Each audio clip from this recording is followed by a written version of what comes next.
tsaka Sandra P. Arcano na hindi basta-basta, kundi laging may dalang saya. Today, gusto ko lang po mag-share ng isang simple advice.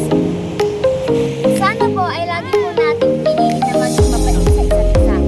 Dahil hindi po natin alam ang pinagdaraanan ng ibang tao. Kaya, sana mas piliin po natin maging kind kaysa ang mag-judge.